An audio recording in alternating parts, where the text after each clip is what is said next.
होता है अमृतधारा हॉस्पिटल करनाल के अंदर, वो मैं आपके सामने जो है ना ओपन करूँगा।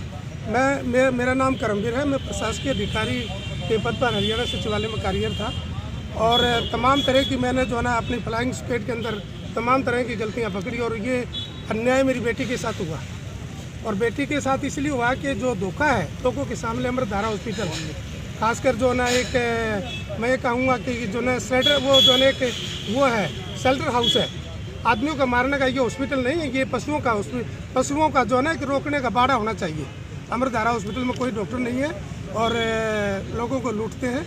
वो चीज़ मैं आपको दिखाऊंगा कि ये बड़ी बड़ी ये चीज़ें आप देखो, ये देखेंगे, ये इनकी स्पेशलिटी है, इतनी दिखा रहे हैं। ऊपर लिख दिया कि मल्टीपल स्पेशलिटी हॉस्पिटल, 150 बेड का जो है ना multiple hospital, super speciality hospital, यानी इस तरह की बातें लिखकर जो है ना तमाम तरह के डिपार्टमेंटों से इसमें एफिलिएशन लिखा हुआ है।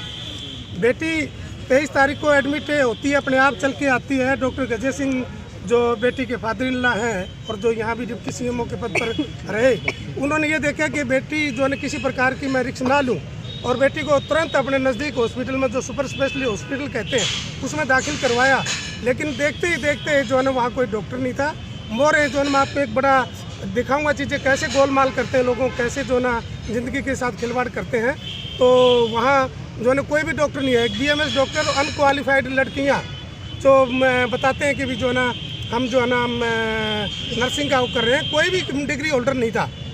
तो इस तरह की करने से बच्चे को जो है ना गलत दवाई दी गई और दवाई अनक्वालिफाइड डॉक्टरों के द्वारा, डॉक्टर जो कहते हैं, बाद में उसी को जो अमृतधारा का मालिक है डॉक्टर ध्रुव, वो इसका क्रिमिनल जो है ना केस इसके ऊपर दर्ज करवाने के लिए मैं आज SP साहब से गुहार लगाने, हमारे सारे साथी जो हमारे आज मेन संस्थाओं के लोग जो है ना यहाँ आए हुए हैं, अलग अलग पूरे हरियाणा जिलों से जो है ना एक दो आदमी बहुत दूर दूर से जो है ना यहाँ आए हैं। सर प्रशासन को नहीं पता कि वहाँ पर अनक्वालिफाइड डॉक्टर्स हैं? ये बहुत ही अच्छा पर्सन पूछा आपने कि मैं भी फ्लाइंग स्क्वाड में रहा हूँ। ड्यूटी बनती है कि कहाँ क्या होना चाहिए, यहाँ का जो लोकल प्रशासन है उसकी ड्यूटी बनती है, CMO की ड्यूटी बनती है। आपके माध्यम से मेरा मीडिया के साथियों से माध्यम से अनुरोध है कि बात पूछें कि आपने कितनी बार उस हॉस्पिटल को चेक किया, क्या आपने सुपर स्पेशलिटी हॉस्पिटल जो है ना गाइडलाइन होती है, एक SOP होता है कि एक सुपर स्पेशलिटी हॉस्पिटल बनाने से पहले उसके अंदर क्या क्या रिक्वायरमेंट होनी चाहिए, वो रिक्वायरमेंट वहाँ नहीं है। और ये जो है ना दीवे तलन दे रहा है। तो मेरा फिर साथियों सुन रहे हैं कि ये बात चेक करें। और CMO यहाँ बैठा है, मैंने एप्लीकेशन देने के बाद, मंत्री महोदय के देने के बाद भी CMO उस एप्लीकेशन पर यहाँ कुंडली मार के बैठा हुआ। और हॉस्पिटल में जो ना जिसके ये जो ना जिसको ऑथराइज किया हुआ था, पैनल पर लिया हुआ था, उस डॉक्टर की एक टीम बनी, डायरेक्टर लेवल पर एक टीम बनी है जो मैं आपको दिखाऊंगा। डायरेक्टर लेवल पर जो है एक टीम बनी और उसने पैनल को रिजेक्ट कर दिया। डायरेक्टर, CMO और डिप्टी CMO ये जो है ना ये पैनल से निकाल दिया है। जो है ना ये जो अमृतधारा नाम का जो माई हॉस्पिटल है, जो डॉक्टर ध्रुव है, और जो है ना इतना बड़ा खिलवाड़। मेरी बेटी एक बहुत बड़ी उच्च अधिकारी के पद पर वो ज्वाइन करने जा रही थी IB में, लेकिन उसने 3-4 बार IAS का एग्जाम भी कराया। JNU की प्रोडक्ट है, JNU जहाँ देश का टॉप पे बच्चे जाते हैं, जिसको हाईली क्वालिफाइड बच्चे होते हैं उसमें को एडमिशन मिलता है। वहाँ का देश का उसके ऊपर जो है ना लाखों रुपया खर्च हुआ। मेरा खर्चा होने के साथ साथ देश का भी खर्चा हुआ।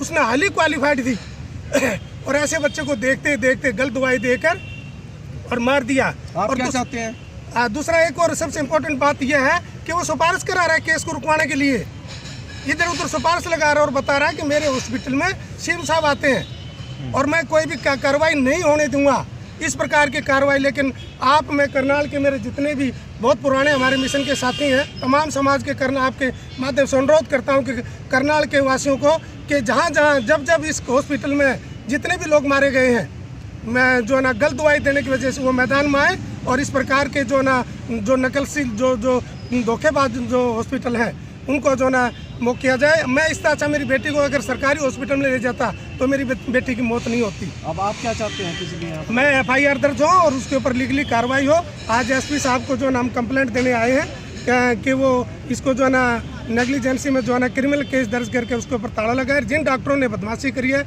उनका सर्टिफिकेट रद्द किया जाए और जो है ना ताकि लोगों को न्याय मिले। आने वाले समय में ये केवल मैं अपनी बेटी के लिए न्याय की बात नहीं कर रहा, मैं ये चाह रहा हूँ कोई इस तरह का बच्चा और ना मरे, इस तरह का जो निर्दोष बच्चा जो कोई बीमार ना था। 19 तारीख को उसका हाईली लेवल पर मेडिकल होता है सेक्टर 16 चंडीगढ़ में। जो कि आईबी में उसने इंटेलिजेंस ब्यूरो ऑफिसर ज्वाइन करना था 1 तारीख को जोधपुर के अंदर।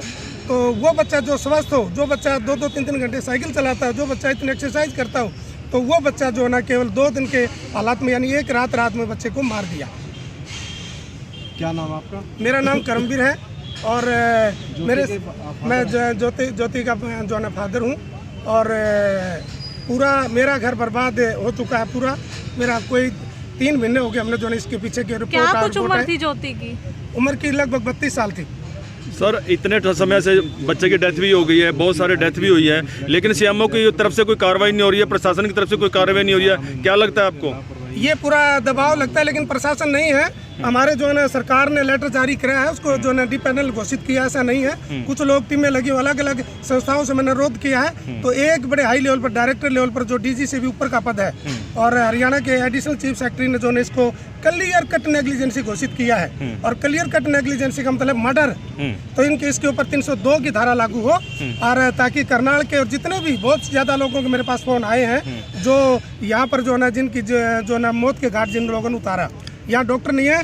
और मैं एक अभी दिखाऊंगा आपको, एक मोहर रख ली गई है, चेहरा रख लिया गया है, साइन कौन करता है आपके सामने रखूंगा अभी तस्वीर।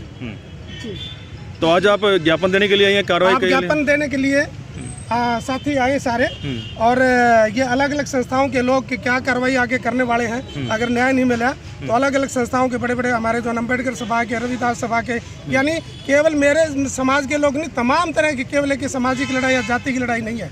ये लड़ाई जो ना कि किसी के साथ ना हो, वो लड़ाई हम मैदान में लड़ेंगे। आज केवल आप लोगों से यही आग्रह। धन्यवाद।